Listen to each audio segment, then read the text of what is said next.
Hi guys, Leah here. I am the premier team leader of my team, the Posh Pretty Committee, and welcome back to my channel.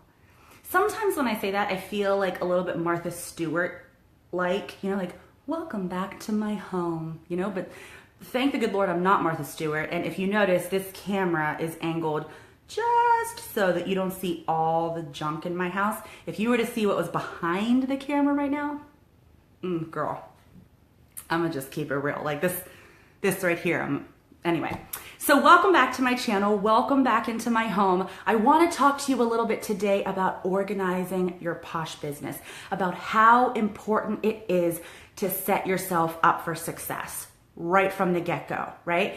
So I'm not gonna lie to you. I am a huge fan of organization, maybe even organization's biggest fan. If organization had a fan club, I would be the president, right? I love it.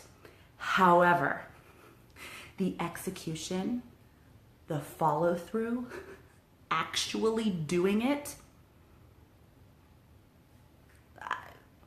I fall a little subpar, fall just below what's appropriate, right? So today I want to talk to you about things that I have done, that I have failed at doing, and now that I have this Posh business up and running, what I wish I had done better, what I wish I had done and kept up with, because now I am like backpedaling and backtracking to try to get my organization under control so that I can have a successful future, right?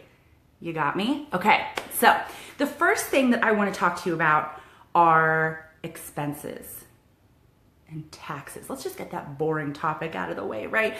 I think sometimes when people say taxes, I automatically gag. Like, can we talk about your taxes? Blech. It's just, who wants to talk about that, right? The only thing I want to mention to you is when you're starting your Posh business, that can be an overwhelming thing, right? That can be, because so much can be written off for your business. And this is my piece of advice to you. I have two pieces of advice for you. One, anything that you spend money on for your business, keep that receipt. I'm talking about postage.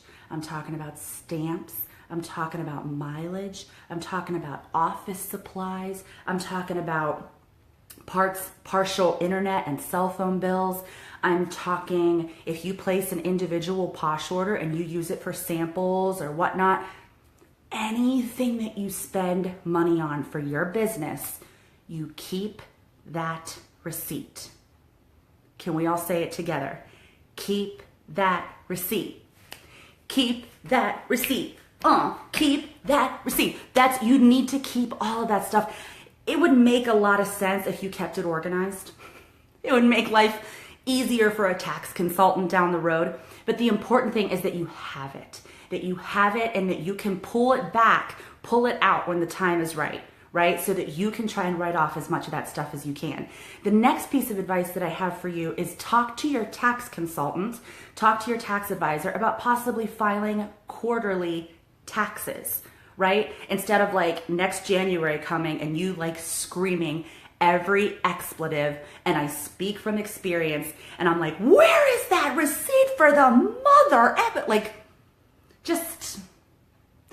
I would advise maybe talking to your tax advisor and saying, would it be beneficial if I do this every 4 months, every 3 months, so that I'm not so overwhelmed, so you're not so overwhelmed, everybody, it's a win-win, right? So that's what I want to touch base on there. Be sure you're keeping all of those receipts. Touch base with your tax consultant about filing quarterly instead of once for the year. Make sense? Okay.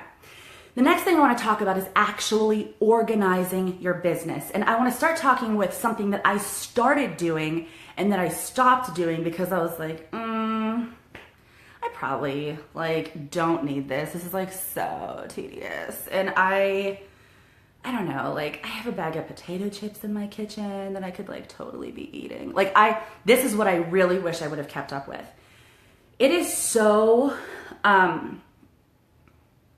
awesome that our home office gives us these free replicated websites, and we have this virtual office that has so many features. The one feature that it doesn't have is being able to search by product who ordered what. Okay, so if I wanted to go back and say, hey, virtual office, kind of like, hey, Amazon or Alexa or whatever that product is right now, like, hey, Alexa, tell me how to spell Lithuania. You know what I mean? Hey, virtual office, tell me who all of my customers who ordered BFF, right? It doesn't do that. So way back when I was a Posh Padawan, when I was just a little baby Posher, I was like, I'm gonna be so organized, yay, organization. And I went into an Excel spreadsheet and I made a list of every customer and what they ordered. And I stopped doing that. And I can't tell you how angry I am at past Leah for not doing that, for not following through with that. Because you know why? Even though, yes, my Excel spreadsheet was this long, big, you know what I mean? Like I was selling a lot of stuff and I was like, I can't keep up with this. I got to prioritize what's important. That was one of those things that I should have prioritized, because now when there's a sale on BFF, I don't know who ordered it before. Yeah, I can go back into my order history and click on each one. Who has time for that? Not this girl.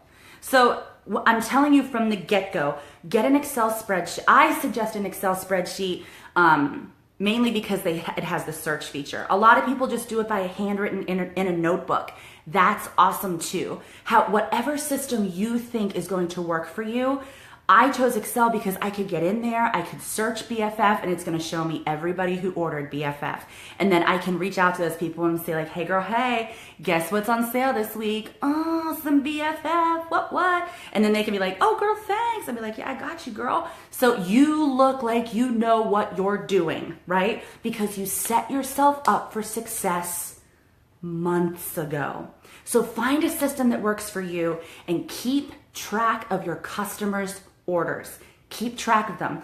Keep track of what they ordered. Keep track of what they like. Put a little asterisk beside what they like. Maybe cross a line through things that they don't like. Make notes about your customers. Why?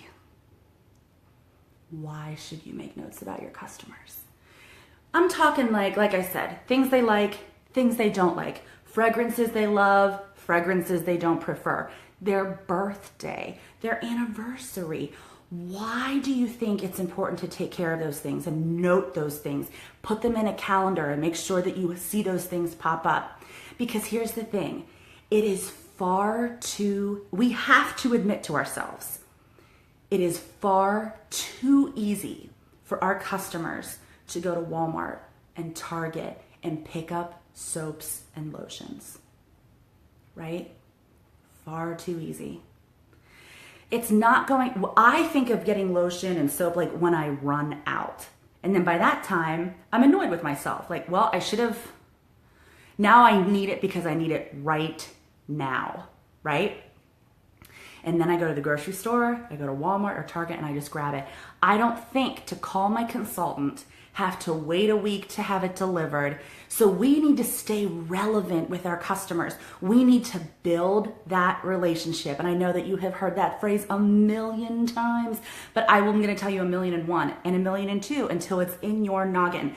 Build that relationship with your customer. Celebrate their birthday. Celebrate their anniversary. Reach out to their significant other and say, hey, she really digs this body butter. If you want to be the hero, I'm just saying, I can get you a tub of this. You're going to come out on top, right? So you want to be the helpful consultant. You want to be the one that's going to be like, hey girl, I got your back. You ordered that chunk like 2 months ago. It's probably time for another one, right? So you want to stay relevant so that they come to you and that they don't go to Bed Bath or Bath and Body Works or Target or Walmart or whatever it may be. So make notes about your customer. Future you is going to thank you for that, because you are going to be able to fall back on those notes, fall back on that calendar, and be able to resell and get those orders coming back in well after they've ordered from you the first time. Deal? Deal. The next thing I want to talk to you about is to-do lists. I hesitate talking to you about to-do lists because that's why I look down. Did you say I looked, I looked down? Because I'm like, to-do lists. Because I am horrible at to-do lists. I'm terrible at them. My dad is the king of them. That man has a legal pad everywhere he goes. He's constantly writing down stuff. I am a firm believer of it's all up here. I got it right here in my head. But then I had my son and I realized he's 3 now. He'll be 4 in July. And I'm like, I can't remember anything. Although I have like miscellaneous facts in my head about like Doc McStuffins and like Mickey Mouse in the clubhouse. But real life things, I can't maintain those things, right? So I beg of you, make a to-do list, because you know what? You are going to be promising things to your customers. Yep, I'm going to get that out to you in the mail tomorrow. I am going to message you first thing in the morning and we are going to talk about a date for your party. And then you forget. And sometimes first impressions are everything. Sometimes your customers are not going to be as forgiving and be like, well, girl, you know what? I've been waiting for you for 2 days. Girl, bye. You know, we don't want that. We want to make sure that we're doing what we say, right? We say what we're going to do and then we're going to do what we say. So making to-do lists is crucial. Get a notebook. Make it specifically for Posh. Have one for customers. Have one for team. Have one for self. Go to the post office today. Mail this stuff. Even if it's so simple. Because the satisfaction of crossing something off your to-do list, there's nothing better. There's nothing better. So even if it's like, hey, drink a glass of water this morning, stay hydrated, and you can cross off and be like, yes, oh, I'm feeling good, right? Get those things in the mail. Go to the post office. Reach out to so-and-so and set a date. Be sure you reach out to this person. Make yourself to-do list. It sounds so simple, but in this business, in this direct sales business, when relationships are everything, it is so, so important to do what you say, right? It is incredible the lengths that we go to maintain relationships over $9 hand creams, right? But it's so worthwhile if that customer keeps coming back to you and coming back to you and coming back to you and then buys gifts from you for Christmas and then buys gifts from you for birthday celebrations. So all of a sudden, that $9 hand cream, just because you remembered that customer's birthday, just because you did what you said you were going to do, just because you were relevant in their life, that $9 purchase has turned into hundreds of dollars, has turned into now a genuine friendship, has turned into something that you couldn't even imagine when you first randomly met this person in a party because she's friends with your cousin's ex-boyfriend's sister. Right? Maybe that person will even become a teammate. Do what you're going to say. Do what you say you will do. That's better. Do what you say you will do. Stay relevant to your customers. Make to-do lists. Keep track of their orders, keep track of who they are so that you can keep this good relationship going with them, so that your business can keep thriving, so that you can become a Posh rock star. I can't wait to see where you go from here. And I promise you, these tips that I'm giving you, I wish I had done months ago, because now I'm backpedaling and I'm trying to save up, to like make up for all those things that I didn't do. So learn from my mistakes, learn from my failures, learn from my do as I say, not as I do. Don't ever do that. Do what you say you're going to do. I can't wait to see where your business takes you. Thank you so much for watching today. I'll talk to you soon.